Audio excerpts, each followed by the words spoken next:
Welcome to the podcast. I'm Angela Bobier, and this is Life in the Talbot Settlement, brought to you by Tyrconnell Heritage Society and Backus-Page House Museum. In this series, we will do our best to give you a full appreciation of the history of Western Elgin County in southwestern Ontario, from First Nations through the original European settlers to the 1950s. I'll cover one topic per episode, with the first 8 setting the tone for who we are, where we are, and what we do here at Backus-Page House Museum. Please follow us on all social media by searching at Backus-Page House, spelt BACKUSPAGEHOUSE. Sit back, relax, and enjoy.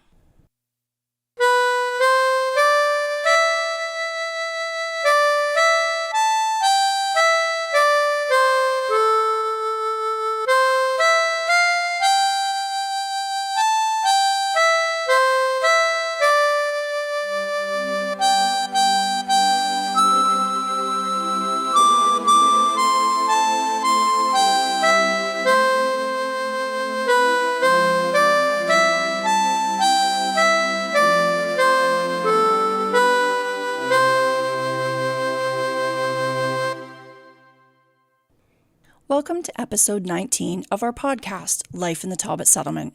Today we will be jumping ahead in time from the usual 1850s era to the Second World War. In this episode, we will be talking about Wallacestown area resident Trooper George Henry Backus. Before we begin, I'd like to acknowledge funding from the Department of Canadian Heritage and Tyrconnell Heritage Society, operators of Backus-Page House Museum. The information in this podcast is compiled by our digital media manager, Katlyn Reintsma, from old documents, letters, and telegrams kept and labeled by Ruth Gilbert Bedford, foster sister of George Henry Backus. George Henry Backus, also known as Gordon Gilbert by his foster family, was born December 15, 1907, to Frederick Henry Backus and his wife, Sarah Jane Thayer, in Dunwich Township. George was the youngest of 6 children, 2 girls and 4 boys. After being sick from December 25th of 1909 to February 10th, 1910 with otitis media, an infection of the middle ear, his mother Sarah sadly passed away when the infection caused septicemia. Sarah lived 2 weeks with the blood poisoning before passing away at Lot 13, Concession 9 of Dunwich. Not too long after, Frederick, George Henry's dad, passed away from pneumonia on November 17, 1919. George was 12 years old at the time. Genealogists believe after his mother's death, all the Backus children were fostered by local family and friends. George Henry Backus was taken in by George and Hattie Gilbert and their foster daughter Ruth. For the rest of George Henry's upbringing, he lived on the Gilbert's farm called Broadview Farm near Highway 3 west of Wallacestown. The family gave him a new name and referred to him as Gordon Gilbert. George attended school at SS No. 1 Aldborough, Dunwich Township. Let's investigate how George Henry Backus, Gordon Gilbert, is connected to the Backus-Page House Museum and the founding settlers of Little Ireland. George's grandfather was brothers to Andrew Backus, who commissioned the building of the Backus-Page House Museum. On George's father's side, his great-grandparents were Stephen and Anne Backus, making his great-great-grandmother Mary Story. On George's mother's side, his great-great-grandparents were John and Frances Pierce. His great-great-grandmothers, Mary and Frances, were sisters with the maiden name Patterson, linking him to all of the 4 founding families of Little Ireland. October 5th, 1942, at the age of 35, George enlisted with the Elgin Regiment at No. 1 District Depot. Before this, he was a farmer. George trained first at Wolseley Barracks in London, Ontario. On the same day a medical examination was done, George had no serious physical or psychological ailments besides a slight bowel problem called colitis. The medical exam stated George was 5 feet, 2 3/4 inches, and 122 pounds. This is small for a soldier, taking his age into consideration as well.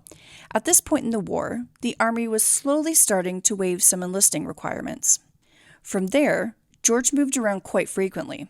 By November of 1942, he moved to Bennett Barrack in Listowel, then in December to Camp Borden on New Year's Eve. April 18th to May 2nd, 1942, he was granted a leave of absence and went home to Wallacestown for a visit. By August 22nd, 1943, George made his way up to Fort Edward Barracks, Windsor, Nova Scotia. After training in Canada for about 12 months, he was sent overseas to England on September 28, 1943. A telegram sent September 28, 1944 reads, quote, "To Mrs. George W. Gilbert, all well and safe, love to all the family, am well and fit, G. Backus," end quote. From the 6th to the 13th of December 1943, George had made a visit to Edinburgh on furlough in Scotland. What you are about to hear is a speech given at a going-away party for Gordon Gilbert, George Henry Backus, on November 21st, 1942. Quote, "Private George Backus, tonight we, your friends, are gathered here to honor you, Private George Backus, as another representative of our community to leave for active service. Amongst us, you have always been a good and pleasant worker, so we are certain that your new occupation will be well learned.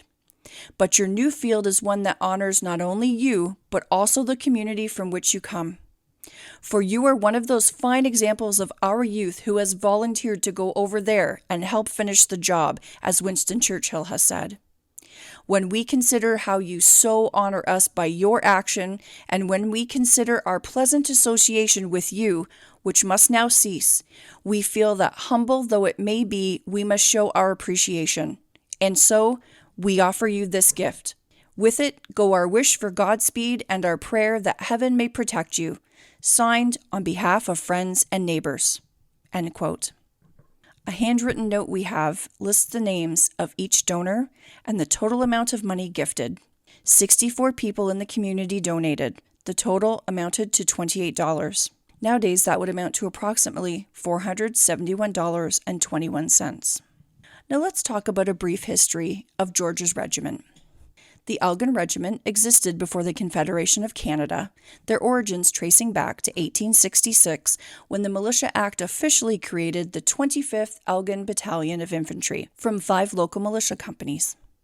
In March of 1844, the regiment was redesignated from the 25th Canadian Tank Delivery Regiment to the 25th Armoured Delivery Regiment, also known as the Elgins. They held this designation until the end of the war in 1945. The Elgins were an Army-level unit tasked to serve all other units utilizing their skills and knowledge of the bigger picture of the vital role of the armored regiments. Their job was to retrieve tanks and equipment, service them, and forward them back to front lines in good conditions. They held this role until the end of the war.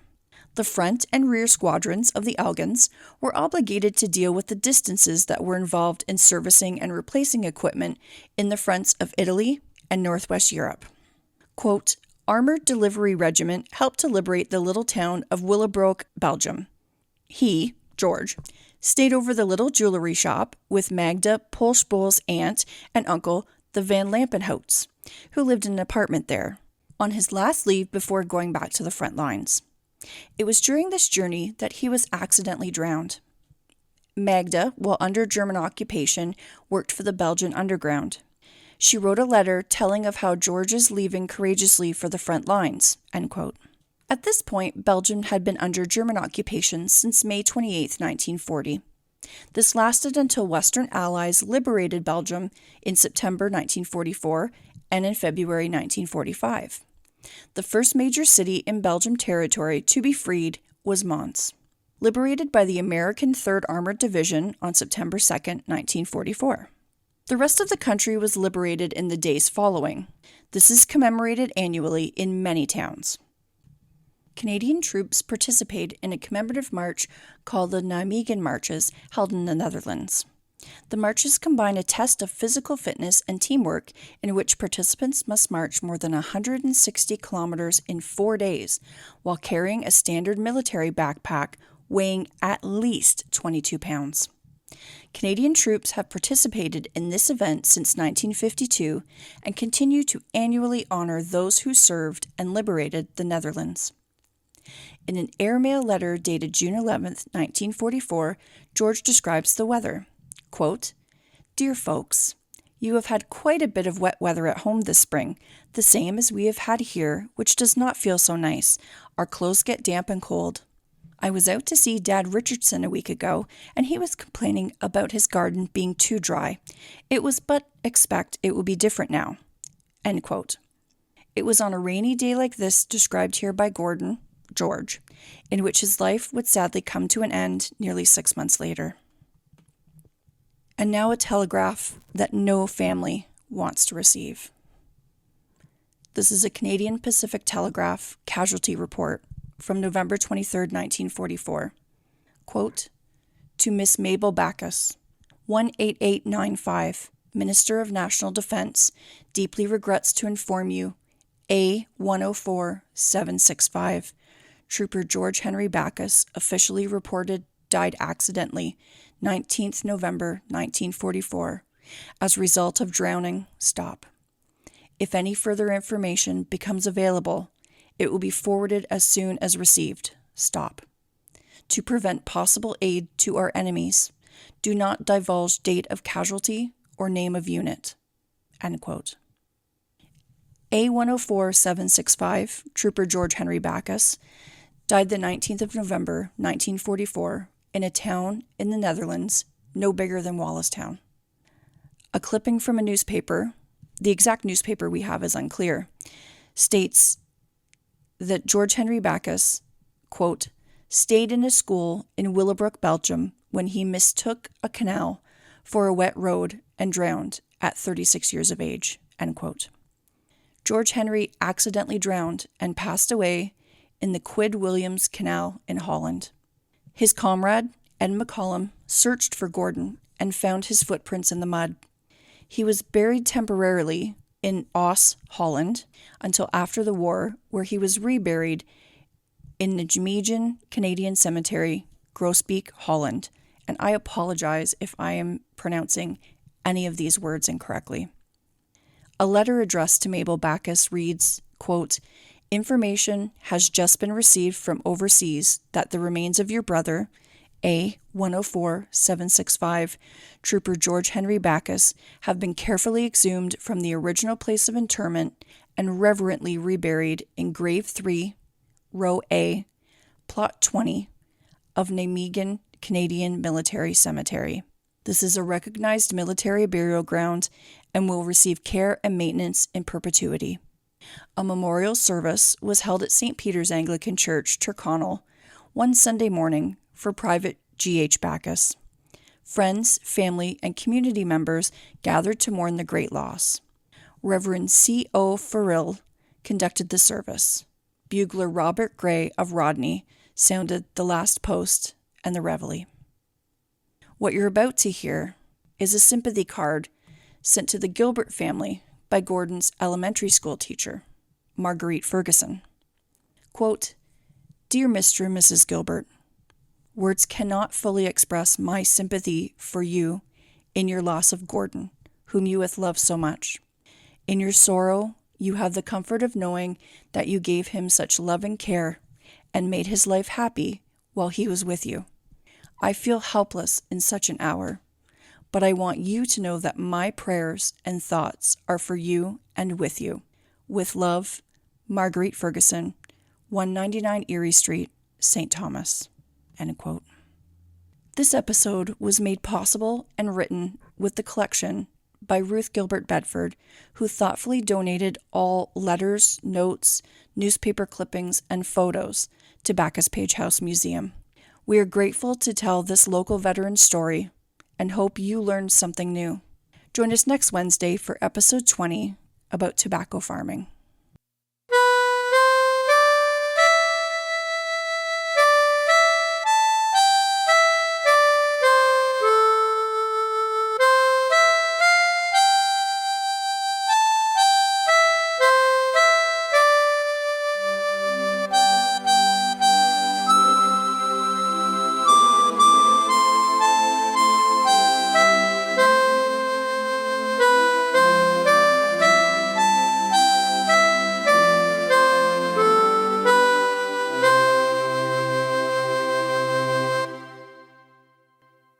Please share the podcast with your friends and follow us on all social media platforms at Backus-Page House. The Backus-Page House Museum and Tyrconnell Heritage Society acknowledges the land we are on today as the traditional territory of First Nations people, the Attawandaron, and the Iroquois.